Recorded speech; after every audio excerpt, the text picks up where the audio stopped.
Lamentations, chapter 1. How deserted lies the city, once so full of people.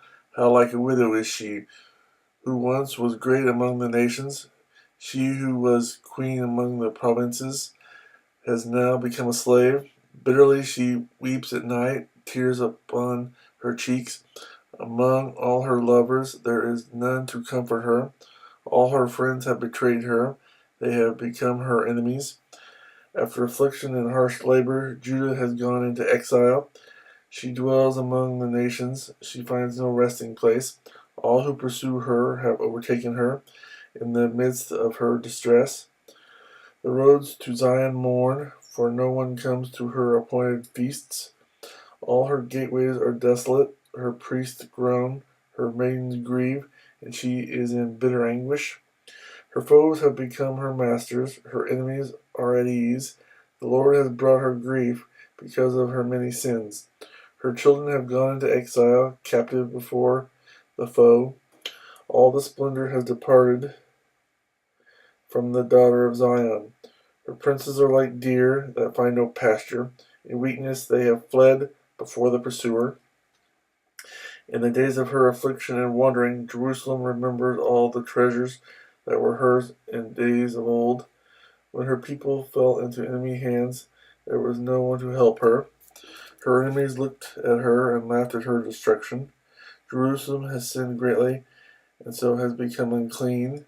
All who honor her despise her, for they have seen her nakedness. She herself groans and turns away.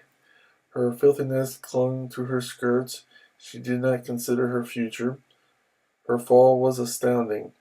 There was none to comfort her. Look, O Lord, on my affliction, for the enemy has triumphed. The enemy laid hands on all her treasures. She saw pagan nations enter her sanctuary, those you had forbidden to enter your assembly. All her people groan as they search for bread. They barter their treasures for food to keep themselves alive. Look, O Lord, and consider, for I am despised. Is it nothing to you, all you who pass by? Look around and see. Is any suffering like my suffering that was inflicted on me, that the Lord brought on me in the day of his fierce anger? From on high he sent fire, sent it down into my bones. He spread a net for my feet and turned me back. He made me desolate, faint all the day long. My sins have been bound in a yoke. By his hands they were woven together. They have come upon my neck, and the Lord has sapped my strength.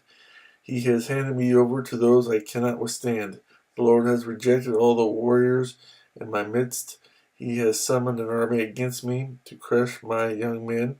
In his winepress the Lord has trampled the virgin daughter of Judah. This is why I weep, and my eyes overflow with tears. No one is near to comfort me, no one to restore my spirit. My children are destitute, because the enemy has prevailed. Zion stretches out her hands, but there is no one to comfort her. The Lord has decreed for Jacob that his neighbors become his foes. Jerusalem has become an unclean thing among them. The Lord is righteous, yet I rebelled against his command. Listen, all you peoples, look upon my suffering. My young men and maidens have gone into exile. I called to my allies, but they betrayed me. My priests and my elders perished in the city while they search for food to keep themselves alive. See, O Lord, how distressed I am. I am in torment within, and in my heart I am disturbed, for I have been most rebellious. Outside the sword bereaves, inside there is only death. People have heard my groaning, but there is no one to comfort me. All my enemies have heard of my distress. They rejoice at what you have done. May you bring the day you have announced, so they may become like me. Let all their wickedness come before you. Deal with them as you have dealt with me, because of all my sins. My groans are many, and my heart is faint.